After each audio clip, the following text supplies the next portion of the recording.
and James are driving. Good morning, good afternoon, good evening, wherever you are on this wonderful Gooner planet of ours. We are back, and it's been a while, I can tell you. The last time I did a show was Man United. It feels like that was last season. Anyway, welcome to all of you that are in the chat room. And I'm pleased that we can do these times for our Australian friends. And Phil is ready and awake. I'm ready and awake too to welcome our guests. Well, not my guest, my podcast brother. Welcome back, young Christopher, who has been not sailing around the world, but going around the world Flying. yet again. Not that I'm jealous. Hello. It does feel like I'm a guest these days because I've been on about once in the last 6 weeks or something, or a month. And that's because I'm going to confess my sins to you and everyone in the chat. I have lost. I did lose a little bit of the mojo where after the. It was after the defeat to West Ham. We talked about this previously because we've been on it, and James and I have talked about it. But I'd lost my mojo, and so I'm pleased to be back. But I'm going to be honest, I'm sort of apart from Real Madrid, I'm waiting for the season to come to a conclusion, and that's really bad. But it is what it is. To be fair, I think quite a few people are. You can tell that the mass brawl to try and get Real Madrid tickets is not happening for Arsenal Fulham on Tuesday night. But let's welcome our actual guest, James LL Cool J, who's not been on here for ages. And welcome back. And I do love you. Thank you. Yes. Yeah, I'm here. Yeah, no, someone has to. So, yeah, I appreciate that. No, thank you very much. We love having our regulars on. Actually, I did ask a couple of others as well, but they couldn't make it. I thought we could do a big round table today, but it's all focused on you now, James. No pressure. That makes him feel really special, by the way. I did ask loads of others, but then you said you were the only one that said yes. Very nice. That's totally fine. I know where I stand. Oh, isn't it? Well, to you, you are always number one to me, James. You are always number one, despite what Amanda says. Yeah, because I reached out to James. Anyway, moving on from that, while you were sunning yourself in the Maldives, we have quite a bit to catch up on, really, don't we? Because it is a bit of a weird part of the season for us, because there is like a feeling amongst some fans that it's done, the title's done. And we are now focusing on winning the Champions League. So we only have a small team to get past. Right, Chris, tapping. If you're going to tap, mute. I love him. He's forgotten all the rules, hasn't he? Look at our guest. He's muted. Anyway, moving on. We've got a small team to get past called Real Madrid, but let's get to that in a moment. Look, there is quite a few people that still think there's a chance. You've got Guns and Yellow Ribbons. Welcome to the show, Fergus. Season is not over. Liverpool could still have a meltdown. As supporters, we have a responsibility to back the team. I don't think we're not backing the team. I just think there's quite a few of us that think to pull back a 12-point deficit on a team that are,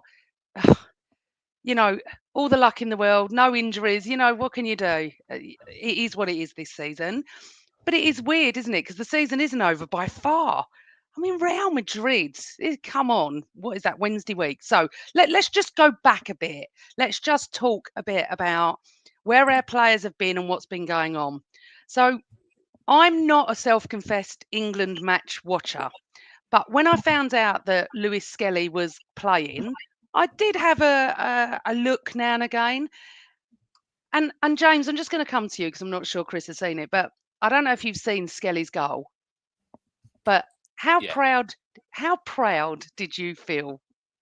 You can't help but love this young man.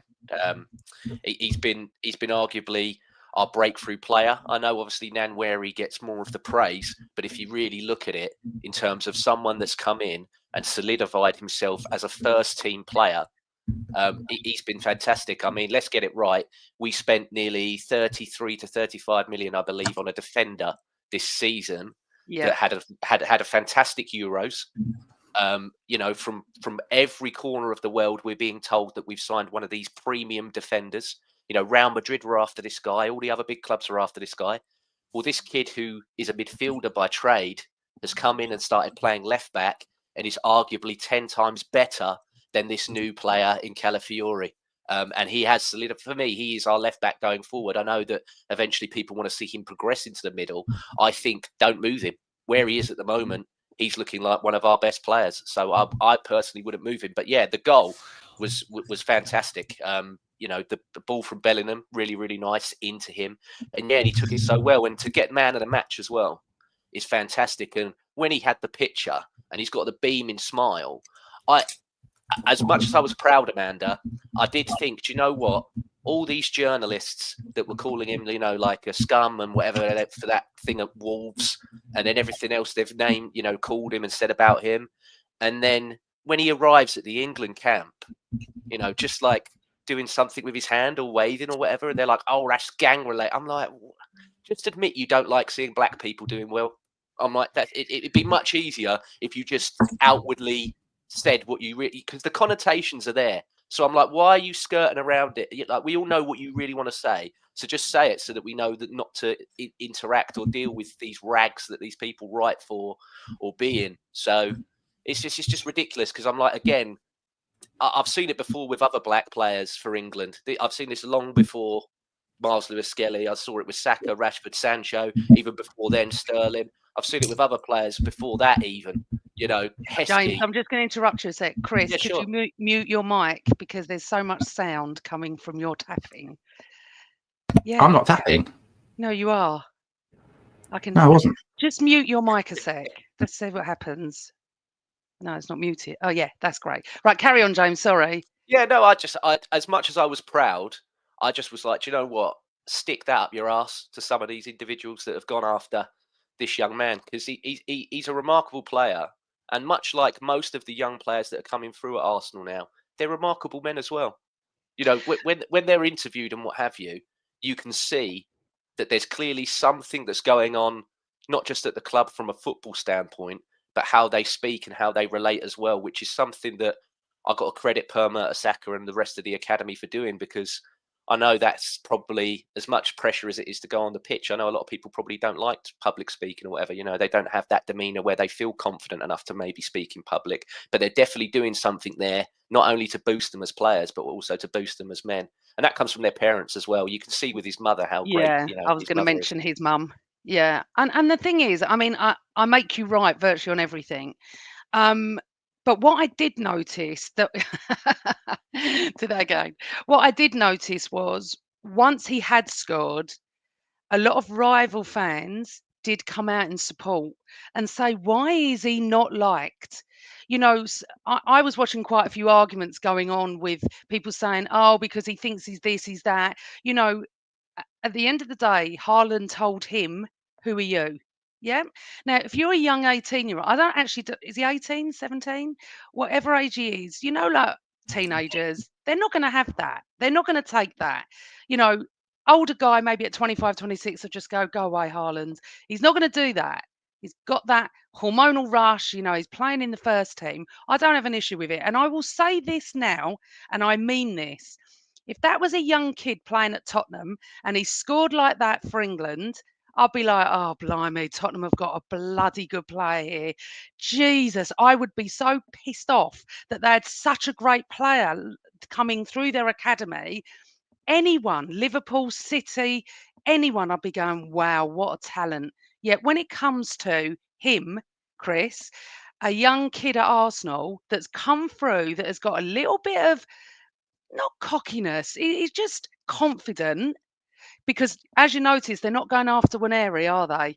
Waneri's quieter, isn't he, as we know? That Chris, what is it about him? What is it about this media over here that cannot take a confident kid that is doing well and celebrate that? Well, I think James kind of already mentioned it. We don't need to talk about the inherent and systemic racism that exists within our British media, I don't think, because it's essentially well known to us as football fans. Focusing more on the football side, what I was impressed with, I've seen the goal that MLS scored. Really good run in behind. The ball was good, but it was a really good run in behind. And if we're going to see more like that, from him, then that is exactly what we want to see more of. What I thought's interesting though is that the way that he played, I only watched about 10 minutes of the Latvia game, and that was enough for me. I'd seen Lewis-Skelly drift in field, similar to it as he did to Arsenal, into a central midfield position and ping a really rapid ball to Jude Bellingham, who then set up a chance, I think, for Harry Kane. I'd watched like 5-10 minutes of it. That was it. So I didn't see any of the goals in the Latvia game and stuff like that. Rice apparently had a good game too, so that's positive. I did a conspiracy theory blog the day afterwards, so I want to get your view on this. Actually, no, before I say that, Tuchel's comments as well just show what a mature player we've got at age 18, because Tuchel was like, he walked in like he's as you said, Amanda, 25, 26 years old. And when you've got the national team manager saying things like that, I think Troy Deeney would probably call it cojones. This kid has cojones. He's got personality, and we all absolutely love him. But here's my conspiracy theory, just to get some opinions from you guys. David Ornstein recently said that there might have to be a big sale at Arsenal in order to fund books. You guys heard that, right, as well? Or you saw some of that? Yeah. So I think it was on a podcast. Myles Lewis-Skelly has essentially established himself as the de facto left back.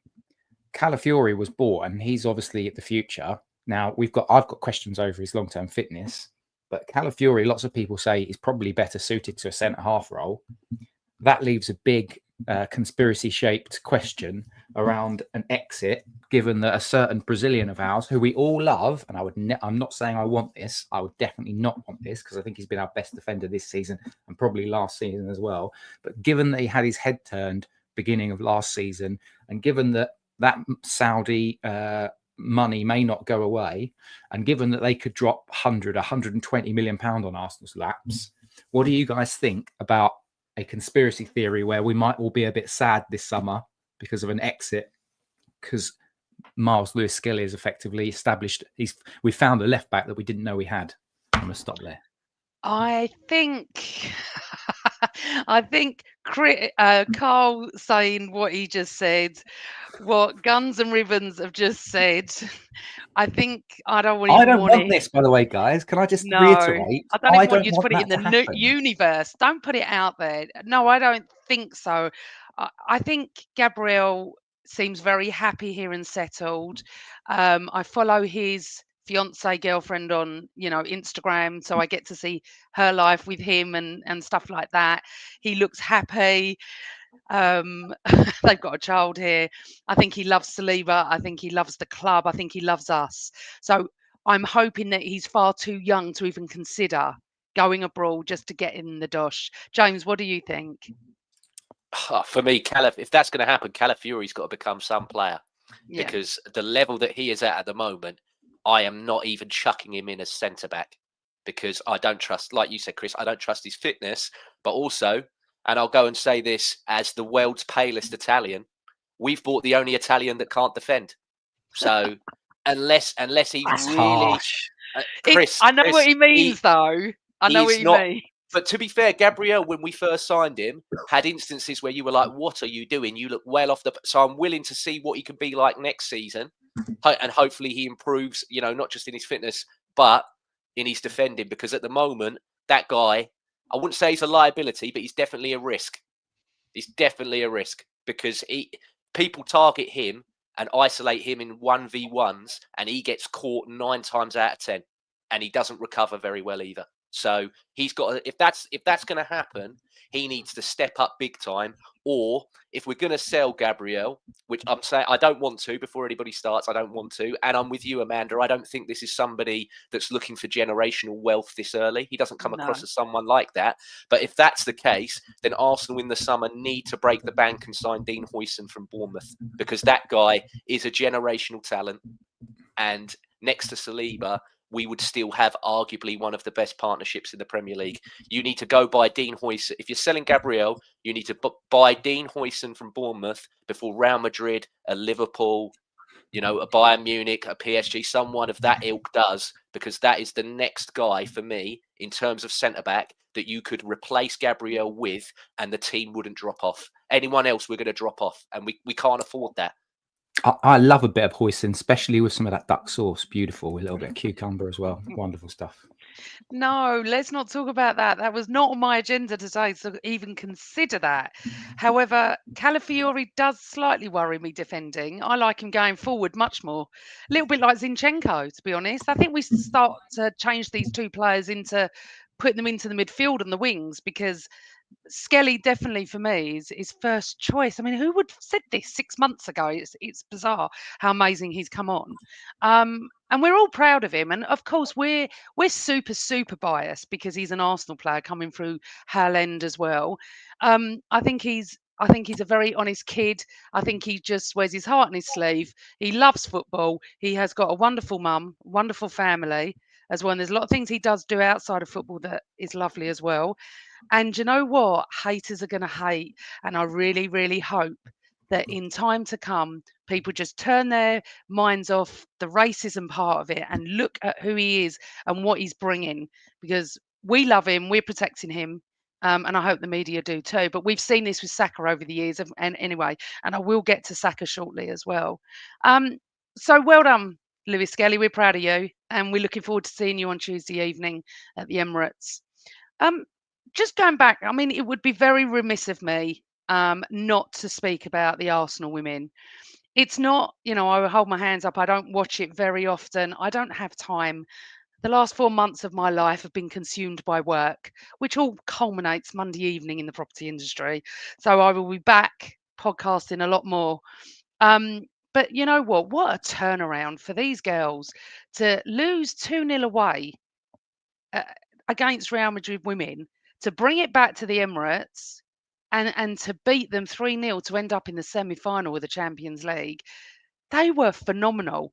Now, I watched a little bit that night, but then I generally watched the highlights. And I will say that what I saw, the goalkeeper at 0-0, our goalkeeper, saved us, saved the girls, saved them. It was 0-0 and she pulled off a phenomenal save. And then Russo go and do what Russo always does. And the goals were great. I mean, I was super impressed. I really was with everything.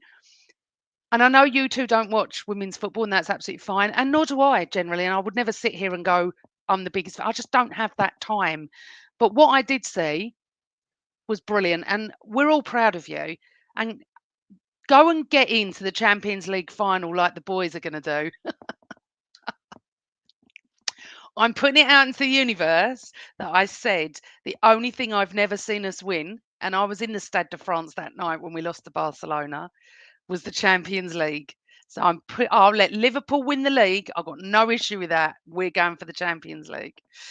So yeah, if the men can score 3 goals in 13 minutes against Real Madrid, then I'm going to be very impressed, as much as I was impressed with the ladies.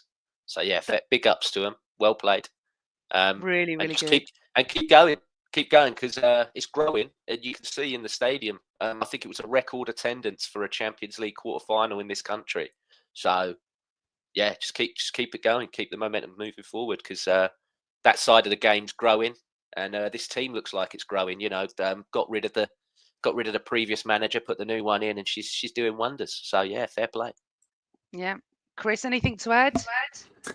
I just think it's going to be a challenge for them, because Lyon are a very good team in the next round. I will caveat, I do occasionally watch the women's. If it's on TV, I will put it on and watch. But I don't, like you, I don't always find time. I'm a follower, I would say, more than anything else. So I always, when it's on, I'll be following them, like through social media or through the Sky Sports. So like for the Real Madrid game, I was watching on the Sky Sports app to see what's happening and stuff. So, but yeah.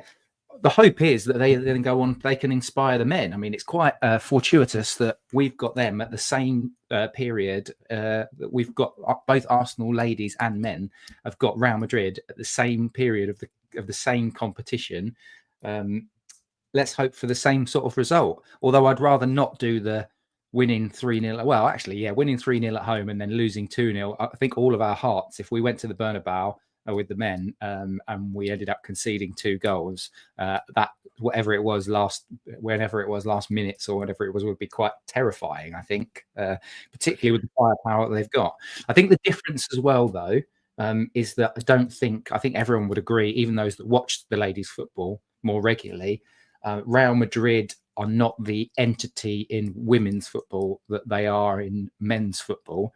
I think Real Madrid, were they close to getting, or they got their first ever win against the Barcelona women recently, and they've never beaten them. So it just shows you that the Barcelona women that's the one. That's the scary team to watch out for. They're on the other side of the draw, so I think it's Chelsea versus Barcelona, is it? In the next, so if Arsenal get past Lyon, whoever they play, they'll probably be playing team 1 and 2 in terms of the best two teams in Europe in the women's game. So it's gonna be tough. Cup finals, you never know. I'd like to see Chloe Kelly sign for Arsenal full time. That would be interesting. I think her contract runs out at the end of the season. And so I wonder if Arsenal will be pushing the boat out. I read something, or I heard something on Sky Sports when she signed, that she actually wanted to stay in Manchester and sign for United, but because City wouldn't allow that gave Arsenal the opportunity to come in and steal a march. I think it would be really, really good for her and us if we were managed to sign her on a free transfer in the summer. So let's see what happens there. Oh, interesting. You do seem to know quite a bit, Chris. I'm really impressed. A little bit. Not a lot. Let's hope they do well. Let's hope they, beat Lyon. No, let's hope they beat Lyon. We're really proud of them as well. Right, so let's just discuss a couple of other bits. The good news, Christopher, and I don't know if you saw because you may have been flying back, but young Bukayo Saka is back in training. Good. Do you know what? As I said, I've been really busy with work and stuff, but I literally had 1 minute the other day, and as I turned on social media, there is that boy with that beaming smile, standing with the whatever post he was at, and they took that picture, and I was like, my heart went. I welled up looking at him thinking, you know what? We've so missed you. We so love you. And honestly, it just brings a smile and a bit of positivity back. We all hoped he would be back by now so he can get a little bit of match fitness just before Real Madrid. They've got to take care of him, obviously. We've seen him a lot at the Emirates. He's been at most games, that's for sure. And he's probably been itching to get back. But James, in a sort of roundabout way, just talk to us about him and how much we've missed him and what now, if he goes back to how he was, what he's going to bring to us. Oh, everything. In the nicest possible way. He's going to bring back everything. I mean, you mentioned it earlier about your second club that you love and adore, Liverpool. So your closet love for the Scousers. That is a very closet. But Mo Salah is having a generational, record-breaking season. Before Bukayo Saka got injured, he was on course for potentially breaking that assist record that Thierry Henry has held for so long as well. And I believe he's still in the top 5 for passes into the box or final third entries, whatever way they measure these metrics. And he hasn't played since December, and he still makes the top 5 in a lot of these stats charts for the season. For me, he's arguably been Arsenal's player of the season, and he still hasn't played since December or whenever I think it was December that he got injured. So yeah, as much as I have reservations about someone coming back so early from the level of injury that he has had, how can I be upset that Arsenal's best player is going to come back and play in a moment where really we need him the most? Like Fergus put in the chat earlier as well, you got to back the lads. It's improbable that we might win the title from Liverpool, but it's not impossible. So you got to keep going, hopefully on both fronts, not just the Champions League, and see if we can. Liverpool were very lucky that they got the break when they did. If we still played football, I'd been very interesting to see how they got the international break at just the right time, because they looked absolutely leggy and knackered after PSG, and they were dreadful in that Newcastle final. I've not seen Liverpool in my life play as bad as they'd played against Newcastle ever. So they got the international break at the right time. So we'll see what they can do. But yeah, I've got no problem whatsoever with our best player coming back, and hopefully helping us in a period where we need him the most. But I am very, very nervous about him coming back. But then, players these days are completely different. Medical science has stepped up tenfold since we've had before, and players are just completely different. I saw pictures of Rodri already back at City running on grass. So, it's just mental what the body can do now and what these players can do. They are supreme athletes compared to the culture that I grew up in the 90s, where they were, still great athletes, but at the same point, they were going out and having Coke binges and drink binges and still playing at the weekend. So, it's a completely different kettle of fish. Allegedly. It's not alleged. It's not alleged. We know they've spoken about it. Allegedly, James. It's not alleged. They've Allegedly. spoken about it. The Right. players, Anyway, ex-players of ours have come out and said we were on the bugle and on the beer, and we still beat them. So that's how it was. Chris, anything to add to that? Not on the drinking culture and the old Tuesday club at Arsenal, but certainly on Bukayo Saka. This is massive for us. It's massive because it enables Arteta to get more options. He's able to use Nwaneri from different locations. Maybe we'll try him on the left. Maybe we try him a little bit deeper. Maybe we can rotate him. Maybe we can rotate minutes between him and Saka and ease them in. Interesting thing that I was listening to, I went for a run yesterday, was listening to the Charles Watts podcast, and he was saying that he'd heard that Saka was technically back and ready and in training before the international break, but they wanted to make absolutely sure. So I guess to alleviate some of your concerns, James, it sounds like the club have said, do you know what? They've probably said, we're not in a title race. We've got to look at that Real Madrid game as that one that we've penciled in. We'll just let Saka do training and get up to speed. Maybe he gets 5 minutes, 10 minutes, 15 minutes against Fulham. Maybe he gets half an hour against Everton, or maybe even 45 minutes against Everton. And then you've got him having played 2 matches before the Real Madrid game. And at least we have a Bukayo Saka that is not completely up to fitness. I mean, we're not going to get the same Saka that started off the season. To your point, James, he was absolutely on a house on fire. I mean, I've just been looking at some of his stats. This season alone, he's played 24 games in all comps. He's got 9 goals and 14 assists. He was on fire. So to put that into context, last season in 47 games, he got the same number of assists. He got 14 assists last season, and he got 20 goals. I guarantee you that if he had not have picked up that injury, he would probably be on 20 odd assists. So he'd have smashed that. And I guarantee he'd be he'd be at least close to 20 goals. I bet he'd be around the 40 goals and assists. And when you then start looking at Saka's trajectory from when he joined the first team at like a 17-year-old and an 18-year-old, every year the goals and assists have gone up and up and up. He would have gone stratospheric this season. And that's why James is saying he's probably our player of the season, because he's going to end up our top goal scorer, having spent a third of the season out injured. He's going to end up our top assister, having spent a third of the season out injured. And that just shows the importance that he is to our side. And frankly, I go into that Real Madrid game, hopefully, if that timeline that I've just mapped out works, and we see those minutes, I give us a much better, a hugely different chance, because let's be honest, a few weeks ago, we were all looking at where the bloody hell are we going to get goals from? But now you've got Saka. If you've got Saka playing against Real Madrid, and if he's fit enough, the link that he has with Ødegaard will light the touch pad for Martin Ødegaard. I'm interested to see if Ben White comes back in, because what Jurriën Timber doesn't do as much is overlap. Ben White does, and actually that frees up space for Saka. But even if he doesn't play, one of the things that teams do against Bukayo Saka is they double up on him. Yeah. If people are doubling up on him, then that creates space for other players around the pitch. I kind of got these visions in my head from previous seasons and earlier on in the season where there were times where Saka's being doubled up on, ball's at Martin Ødegaard's feet, so he can't find him. But Martinelli's in acres of space over there. So Martin Ødegaard is playing longer balls over towards Martinelli because he's got the space. That's what we need to see. We need to be stretching teams more, and Saka helps us do that. Yeah, I mean, listen, I couldn't agree more with both of you. We all love him.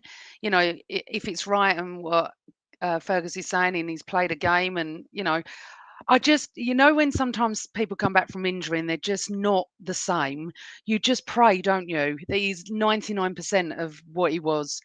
because I agree about Ødegaard. I was going to bring that up. I think we're going to see him go. And I have to be honest, I am one of those that, you know, it's not that we're not supporting Arsenal, but I have given up the title race. For me, I think it was the West Ham game. I walked out and I went, I'm done. You know, it's not going to happen. I do feel that Liverpool, if we were 6 points behind Liverpool, I certainly wouldn't be saying that. Absolutely not. I don't think any of us would. 12 points and everything is going their way. My second club, apparently. I just feel our best chance is the Champions League. And if that's the case, then we save him for that. You know, we save him, bring him on, get minutes against Fulham, get minutes against Everton, but he's not going to play 90. But I also just want to say my friend's son was 10 years old this week. His favourite player is Saka, so he's had a great birthday seeing him back. So happy birthday, Hudson, from everyone at the Same Old Arsenal podcast, plus James below as well. He really isn't grumpy. He really is a happy gooner, aren't you, James? Yeah. I'm innately a miserable bastard, but yeah, I'm not miserable enough not to wish a 10-year-old boy happy birthday. So, yeah, happy yes, birthday, Hudson. Happy birthday, Hudson. Yeah, have a great day. Yeah, and hopefully we'll see Saka back on the pitch, scoring some goals for you and all of us. That's there you go. exactly He'll what come we off want. the bench on Tuesday and score for you, Hudson. Don't worry about it. Yeah, he will. Right, my little shout out done. Let's go to Fulham. So, Fulham, they currently sit at 8th. I did my research, and they're having a really good season, James, aren't they? I mean, obviously they've got Emil Smith-Rowe as well. We'll probably see him back on Tuesday. They actually sit above Villa, which I'm quite surprised at. So, what's your thoughts on Tuesday? What's the atmosphere going to be like? And do you think many people have put their tickets on Ticket Exchange? Because when that happens, the atmosphere changes rapidly. Yeah, so unfortunately, like you said, a lot of people have given up on the title, and therefore most of these games that we still have in the league are theoretically, to these people, games for the sake of games. So there's no stakes, or there's no real there's no real want other than just 3 points for your pride, really, to go in there and to watch them. And I felt that when I was watching the Chelsea game. I mean, I've said it and I've been critiqued for it, Amanda, elsewhere, that I believe this is arguably one of the worst seasons of the Premier League that I've ever seen. The title's already done, and it's not even, it's pretty much March, April. Yeah. The bottom three are already done. It's pretty much March, April. Other than really that position of, like you said, three to about 10th is where it gets quite interesting. But Fulham, they are a good side. Annoyingly, I'm not a fan of Marco Silva, never have been. And they've got some very, very good players. Robinson, left back on his day, is arguably one of the best left backs in the league, and he always seems to do well against Arsenal, which is really annoying. Traore, if he could score, would be an amazing footballer, but he's very, very useless. So I hope he continues that useless streak against Arsenal. Muniz is a good player. They're a very, very good side, but the only thing is they've got a cup game, I believe, today. So hopefully, they've got a game today that's going to be, FA Cup. It's going to be quite a slog for them. So I hope they're a bit tired, and then potentially, I think we're going to win, but I don't think it's going to be as easy as some would expect. I think people see Fulham and think, we should be battering them. But I always say, especially with the Premier League, anyone can beat anyone on any given day. I know that's a really silly and cliche thing to say, but that's how I feel with the Premier League. There are bad sides per se, but you can never walk into it with this supreme confidence, which I feel Arsenal sometimes do. I think Arsenal, especially this season, I've seen games where even when they're lining up, I'm like, you think this is a given before you've even, gone out there and played. And that attitude, to me, got to be switched on. So, yeah, but I still think we're going to win. So, yeah, I'm happy. Okay, I'm going to come to you, Amanda, can I Chris. just jump in on one thing on that? Just riffing off of James' points there. On his views on the season. And I think you're right. I've just been looking at the league table. So we're on 58 points at the moment. And Liverpool are on 70 points, right? we've got 9 games to go, so that's 27 points. If we win all of our points, we will get to, I don't know, it'll be 80 something, but we won't get to that. I think so. If given what other teams are, Nottingham Forest on 54 points, so they're 4 points off of us. If we win 5 out of our next 9, I think we're probably going to end up finishing second. If we win 5 out of our next 9, that's 15 points. It gives us like 73 points. I think we could probably end up finishing second on like 73, 75 points. If you think about last season, we finished second on 89 points. Yeah. So that shows you how, and that's Arsenal in form and City in form last season, obviously, and everyone else. But now it's just Liverpool are the only ones that are moderately in form. And Liverpool will win the league on 80-something points, I think. So, because what will happen is they'll get to the required points where essentially it's done, which is probably going to come in about 3, 4, maybe 5 games. And the last 3 or 4 games will effectively just be, that's it. It's a procession. And because we saw that with Arsenal when in seasons when we've won the league, like apart from the Invincible season, it was like, let's just down tools and, we've won the league, so it doesn't matter. So I think James is right with the quality in terms of the competitiveness of the league this season. So I just wanted to just jump in. Chris, if you go right, and this is how I'll try and explain it to people, and I'll do this as quick as I can, Amanda, because I can see you want to jump in. No, it's fine. Go on. My brother, musician by trade, a very good musician in my opinion. But yeah, he knows next to bugger all about football. We had the Arsenal-Chelsea game on in the front room because we had people over, and my brother was watching, not like intently watching, but watching. And he turned and he said, hang on a sec. He said, both these teams are in the top 4. And I was like, yeah. And he went, and it's as boring as that. I went, yeah. And he said, well, clearly you're all right with what you've been saying on this podcast. And I was like, yeah. I said, how the fact that both these teams are in the top 4 is embarrassing on the league because we're hardly pulling up trees. And that Chelsea side, Jesus Christ. God, I know. Yeah. But also think about how many games City lost. Untold amount of losses, and they're still 5th. How is that possible? I thought they'd be about 8th or 9th. So I agree, actually. Look, I'm agreeing again. I do feel this season, listen, if we'd have had the Arsenal of last season, we would have won the league this year. That's the so annoying thing. And other people are saying, oh, just because you're an Arsenal fan, you think this. No, if Arsenal were in Liverpool's position, I would still be going, bloody hell, this league's crap. Yeah. Oh no, absolutely. It's and I don't even think Liverpool are good. Like you said earlier, no, they're just lucky as anything. They're not, but you do need a lot of luck and rub of the green and decisions and injuries to go your way. Look, they have played some good football, of course, but they're not how the league was last year with us and City. We both played phenomenal football last year. It's just unfortunate with our injuries. If Saka wouldn't have got injured, we would be sitting here going, we've got Real Madrid, we've got to beat Fulham. We're all focusing. We do have to beat Fulham. We do have to win our league games. We have to stay in the top 4. That's for sure. And I want us to come second. I know I can see, there are a few people in the chat room saying, defeatist attitude and stuff like that. But it's not about that. I was talking to someone at work the other day, and it's true. It's being a realist. It's not negative. It's being a realist. If anyone thinks that we can overhaul Liverpool at the moment with our team, and they've got to lose, 5 games for us to do it, one of them can be us. They're going to lose the next 4 games?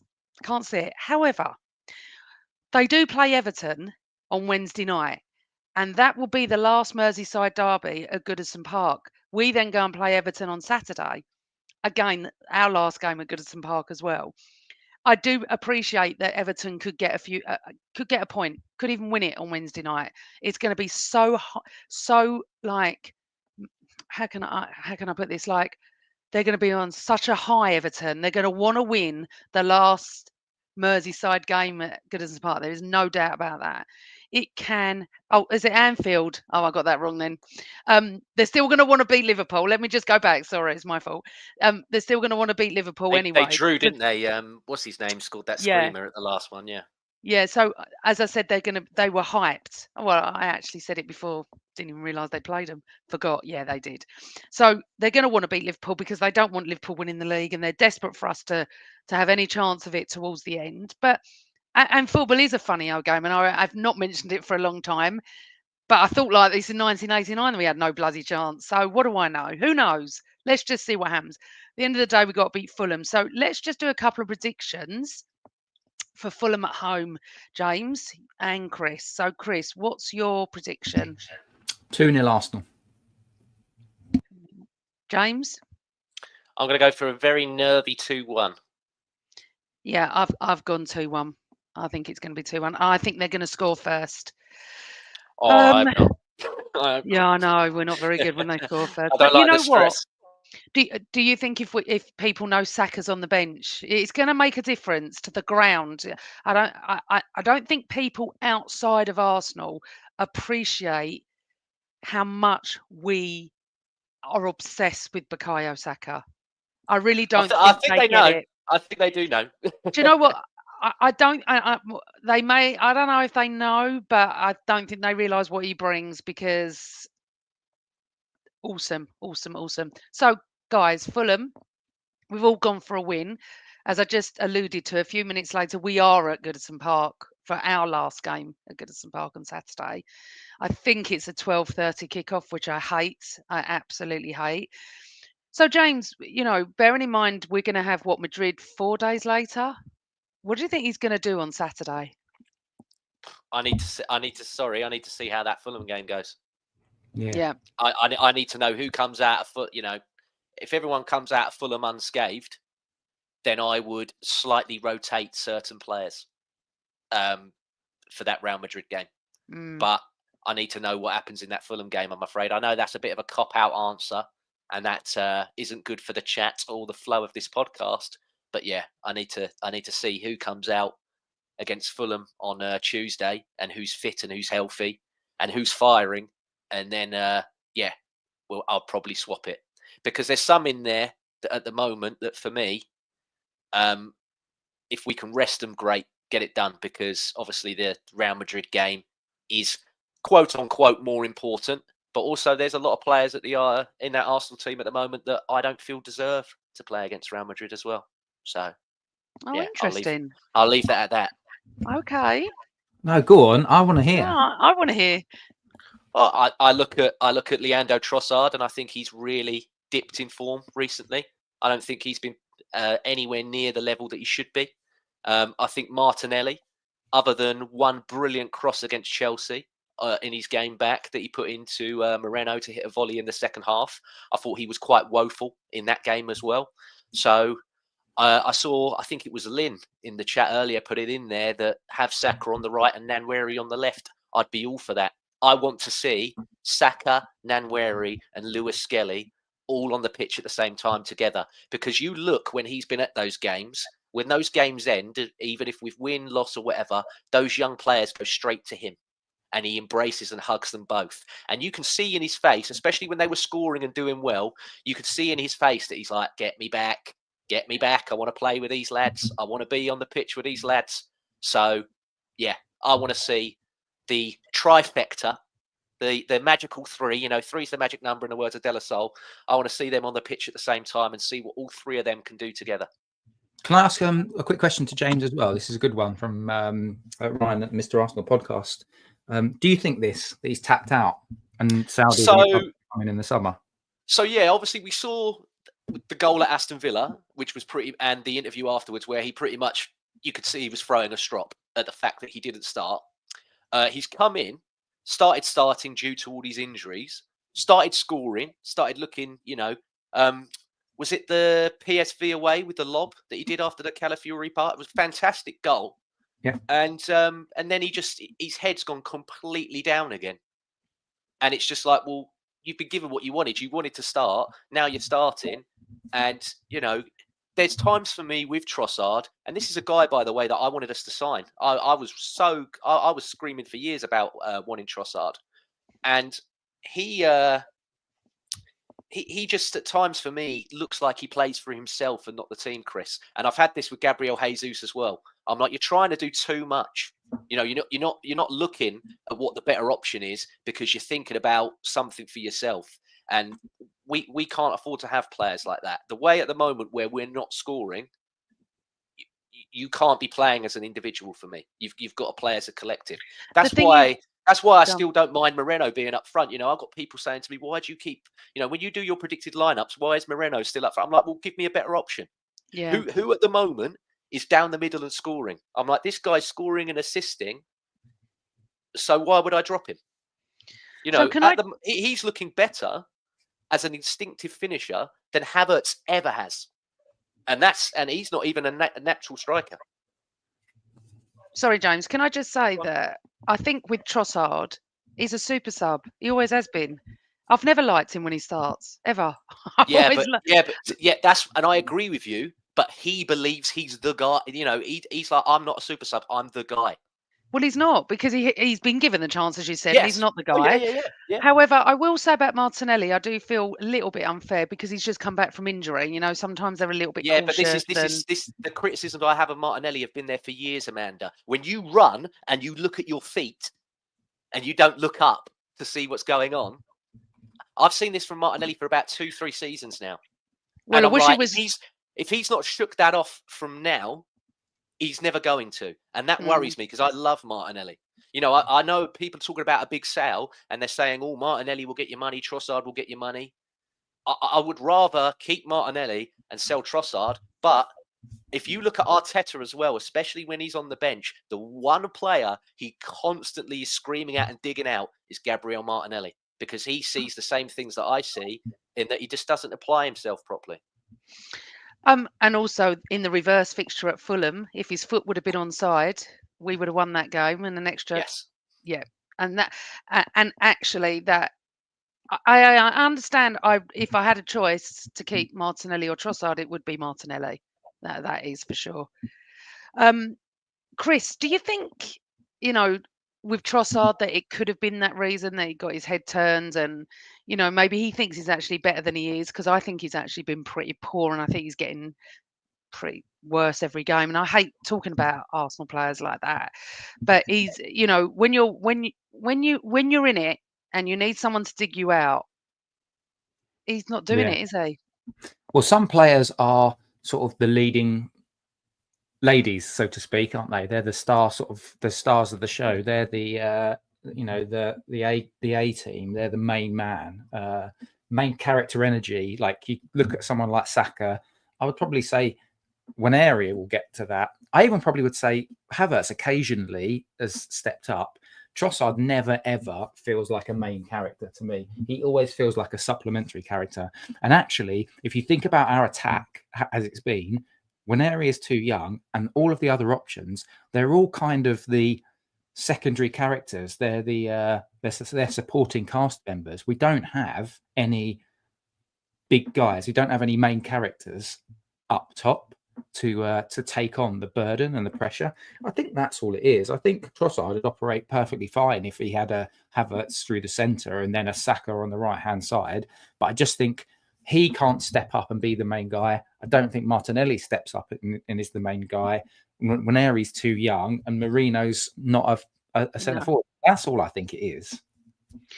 Well, we'll have to wait and see. Can I just quickly come back on here where Guns and Yellow Ribbons has put, that's far-fetched, Havertz deserves better than that. I'm not saying Havertz is rubbish. What I mean is Moreno, for me, at the moment, when he's playing up front, when that ball comes across and it's on a snap, I trust Moreno more with getting a chance on target than I do Havertz. Even with his head, I think he's better aerially than Havertz is. And look at the volleys that the volley that he scored against Leicester, and look at the volley that he nearly scored against Chelsea. Kai Havertz does not get in that position and open his body up and try that kind of finish. He doesn't do it. So that's why I was saying about Moreno what I was saying. Not ruling it, not saying that Havertz is. I'm not one of these people that hates Kai Havertz. I know there's a lot of them in our fan base. I wish Kai Havertz was fit, because in terms of pressing and everything, he does that way better than Moreno does it. They've both got different things that they're good at. But yeah, for me, when the ball's coming in and it's on a snap, I trust Moreno more than I trust Havertz to give me something. Okay. Well, we've had, you know, I understand. It's a little bit of a weird season, this one, isn't it? Because none of them have played well. We could talk about Martin Odegaard missing Saka so desperately that we do feel, don't we, Chris? And we've said this on the show that He wasn't good even when Saka was in there. He's had an awful season, Amanda. This is his worst season he's had in an Arsenal shirt. When he came back from injury, he had 3 brilliant games, and we were raving, and then it's just died off. But let's see, because I love Odegaard. Should we just go to some questions, Chris, and then I've got a couple of other bits. Yeah, I've got a question though for James, and I've been building this one up. Do you remember in the summer, mate, we were talking about Arteta, and you were saying like this season he's got to deliver a trophy, otherwise we've got to ask questions. Like he's got to be done. Do you still stand by? I'm guessing the answer probably is yes, by your nodding. Do you still stand by that? With the caveat that we've had tons of injuries and this refereeing ridiculousness this season, to me, and maybe I'm just a bit of an apologist, but this season to me feels a little bit like all right, you can just write this one off. And I'm trying to sort of superimpose what I'm guessing you would say. I'm prepared to write this season off because of all of the stupid stuff that's happened. But by next season, it does feel like it's like the process needs to be complete. What's your kind of view on that? So what I want and what I think are going to happen are very, very different things. So for me, I would still be asking these questions just due to the fact by how much he's been backed and everything else. And most of these decisions have been his decisions. You know, we've lost a director in Edu because 1, he didn't get a job that he wanted, and 2, he felt his power was being diminished compared to the power that the manager yields. Now, we've got a new director coming in. If we win nothing this season, but we still stay second place, theoretically you can go, well, really, we haven't regressed. So that I can and I can add the arguments that you've put in there and everything else. Me, like you've said, I definitely would go, and I think this is what the new director has been brought in for. I think it definitely is the last dance next season in terms of you need to win me something. You have to win something next season because you've got to remember 2027, his contract's up anyway. So it will be the last year of his contract. So I think the club and especially Berta coming in, which we haven't spoken about. Sorry if that was on your agenda, Amanda. I've jumped the gun there. But yeah, no. This is a guy who I was shocked by the appointment. You know, he's got high standards, and where he's been, they win. And I don't think he's going to accept not doing well in cup competitions and not either winning the league or, you know, potentially winning the Champions League. So, yeah, definitely next season, I think he's got to have a massive kick up the backside. And the recruitment has got to be way better than it was this summer because the recruitment this summer was poor. And the recruitment in January was even worse. So to me, it all comes back down to that, Chris. Stuff with the refs, stuff with the injuries. You know, Arteta likes to have a small squad. Well, we've shown what happens when you have a small squad. You end up in where we are now. And then also, like I went, he yields far too much power. And I'm sorry, Arsene Wenger had credit in the bank from winning trophies, undefeated seasons to yield the power that he had. This guy has won 1 FA Cup with no fans. He does not need to have the power that he has. He shouldn't be dismissing people that are above him and what they're suggesting because he thinks it's better. It should be a collective and a collaborative team that make those decisions. And that's why I'm glad this guy's coming in, because this guy, all Arteta should really be worrying about is who's playing these games at the weekend and what's going on in training. He shouldn't be going, oh, I don't want to sign this player because that ruins that and this does this. And, you know, you obsessing. Don't know that, James. Yes, don't we know. do. Amanda, it's come out. It's fact. I feel like he's a winner. And I think that based on what? No, because of his attitude and the way he is. But let me just speak a second. No. The only metric you should base someone on a winner on is the trophies. Oh, come on. You know it's been unlucky last season and injuries this season. Let me just finish. You're making it's results, not excuses. Results. At the end of the day, it's a results-based industry. Let me just finish. When you go to work, if you don't perform, you're gone. Yeah, not all the time, but I know what you mean. But let me just finish. It is all the time. Let me just finish. the guy that's coming in, if he demands high standards, do you think they'd have done that to Arteta if he didn't want him? Because I think Arteta demands high standards. That's what I'm trying to say. So I think it's a brilliant. Arteta has no say. This is a board's decision. Yeah. Anyway. Can I? So I will add. I think Arteta did want, and he was quite public about the fact he wanted a striker or an attacking player in the January transfer window. Yeah, but then he said that he didn't. But then he said he didn't want to bid the extra 20 million for Watkins because that would affect what happens in the summer. No, that wasn't Arteta. That was the club. That's what I'm saying. It wasn't Arteta. That was Arteta. No, it wasn't, because it was Arteta pushing for it. Is all the stuff that I've heard is that it was Arteta that was pushing for it. So no, they said if you spend the 20 million now extra to go for that next bid for Watkins, you won't have that money in the summer. And he said, well, I'd rather keep the powder dry for the summer window, which I don't blame him for. However, for 20 million quid, you look at where we could have been with a Watkins, and you ask yourself, for 20 million quid, you could have made that 20 million quid back, not only on the shirts that people would have potentially bought with Watkins' name on the back, but also if we win one of these trophies, you'd have made that 20 million back. Because what are people, when are people more likely to spend money? When you win things, all right, I've got this shirt here, but next season we're going to release 3 new ones. Do you think more people would buy 3 new ones with a gold Premier League badge on the side or a gold Champions League one on the side? But where has Arteta said that? I've not seen him say that 20 million, otherwise we can't do what we need in the summer. Where's he actually said it? Because I don't think he has. I think what he's doing is protecting the club, which is what Wenger did as well at times. So listen, all I'll say is we don't even know if Watkins would have come, if what he would have done. We would have loved him. Oh, I would have loved him. I'm not saying I wouldn't have, but we don't know that whole situation. Sorry, no, like it was literally Watkins it was Watkins and his camp that were actually pushing Arsenal. If you listen to what Ornstein was saying, so they were on board, they were doing it. It was Arsenal that then said, well, we have an amount and that's it. Should we get to some questions? Yes. They're transfer related. James, you can go first. Which striker are we signing in the summer? It's very, very difficult because the one that I want, obviously, is Alexander Isak, but I don't believe that's going to happen. So I look at the others, and I still believe for Arteta, a Sesko is probably the one that we're going to end up with. And I don't mind that. I think Sesko, he looks good, looks young enough. He can be developed. He can be the player that we want him to be. But if you put a gun to my head and said, what one do you want, James? I'd take either of the Swedes. I'd have Isak or Gyökeres. Interesting. Okay. Amanda? The same, but I want Isak. I mean, before he won the League Cup final, I wanted him, and then after I wanted him even more. He would be. That's it. That would be the icing on the cake. If we could keep everyone fit and have him up front, I think we'd win the treble. I truly believe that. I love him.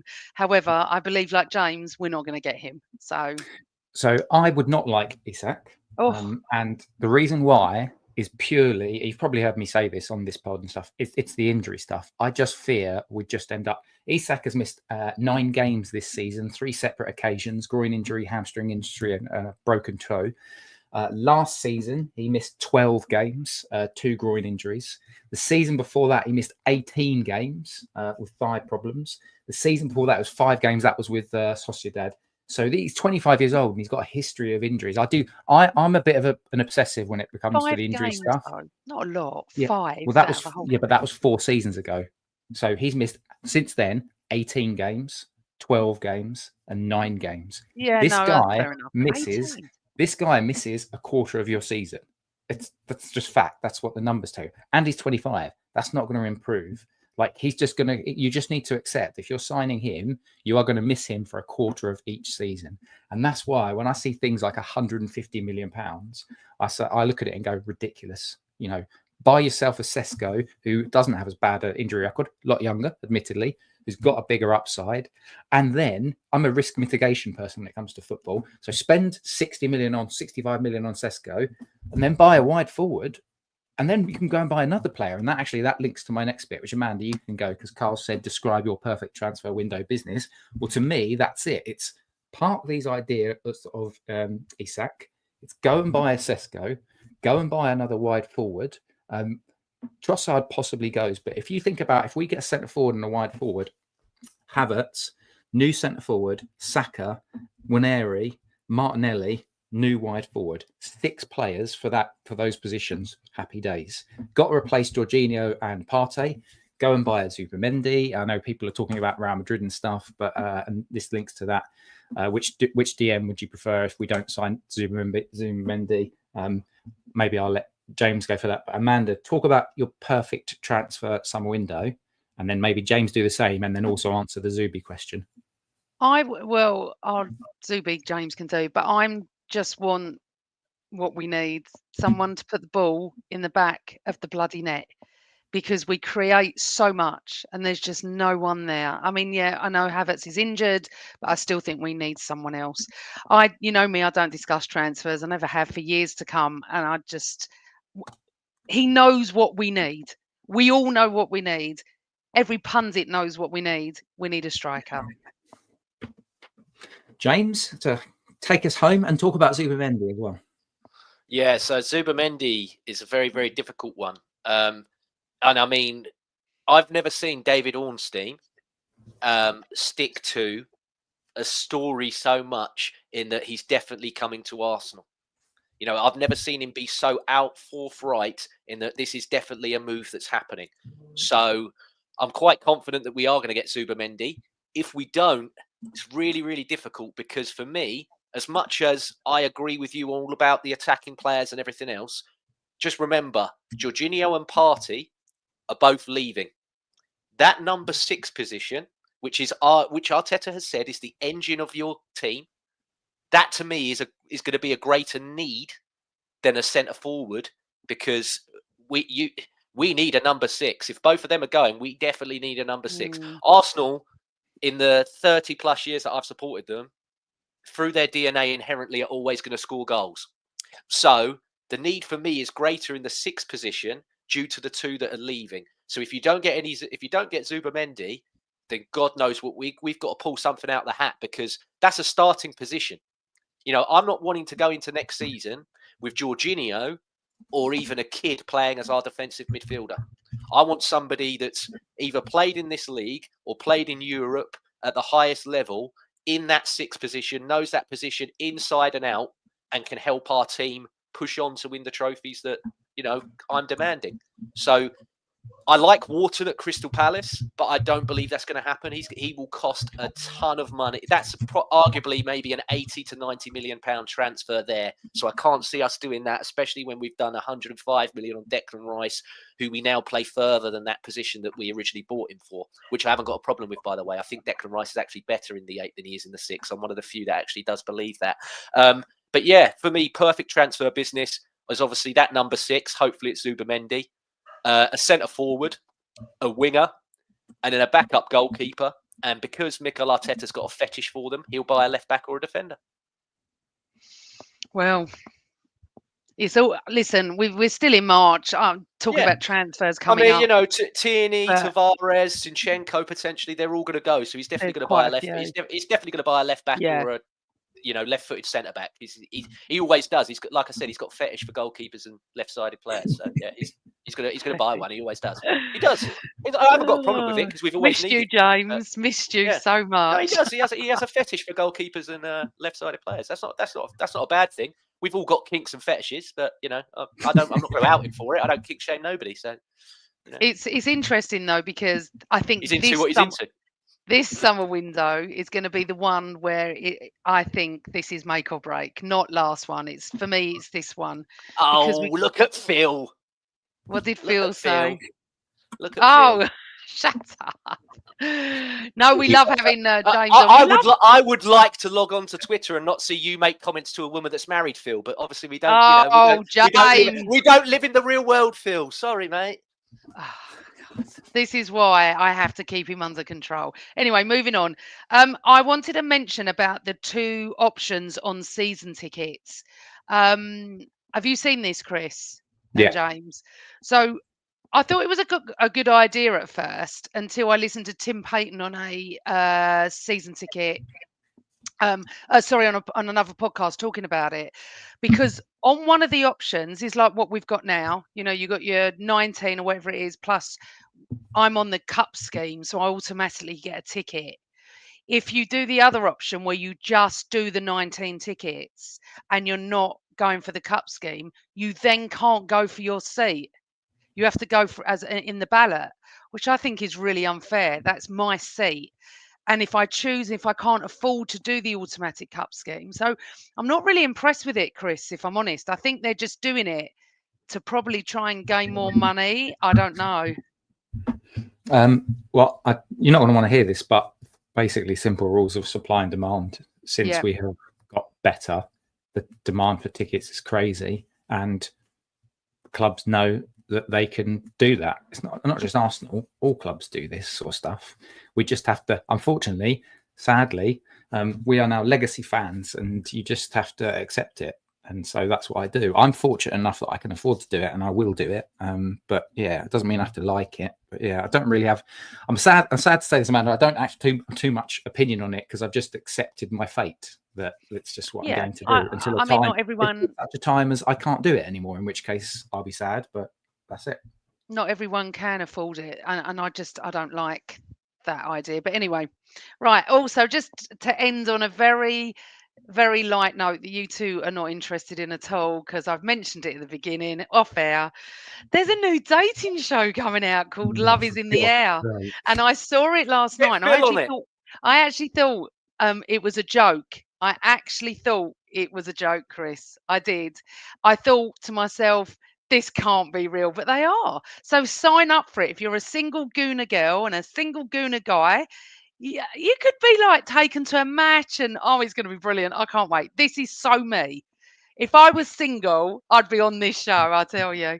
But I'm not single, and I married a gooner I met on Twitter. So there we go. It does work for all you loved up ones out there. I know, Carl, you're not going to want to watch this, but we will be watching it. So go and sign up. Love is in the air. Yes, you too. Look at your faces. Right. That's it for a Saturday lunchtime. Stop pulling that face, Chris. That's it for a Saturday lunchtime podcast. Pleased to be back. It's lovely chatting with you all. James, thank you for being our guest, for all your opinions, nearly all of them. Absolutely wonderful. So thank you for coming on. Christopher, we will be back next week. And look, 3 points against Fulham. Let's go for it. Then 3 points against Everton. Then we can all focus on the game that we all really want to focus on. However, sing your hearts out for the lads on Tuesday night. This has been us from the Same Old Arsenal podcast. Please subscribe, please like, please share all our stuff on social media. We're just fans that go to the game. Lots of love, everyone. And remember, always Arsenal.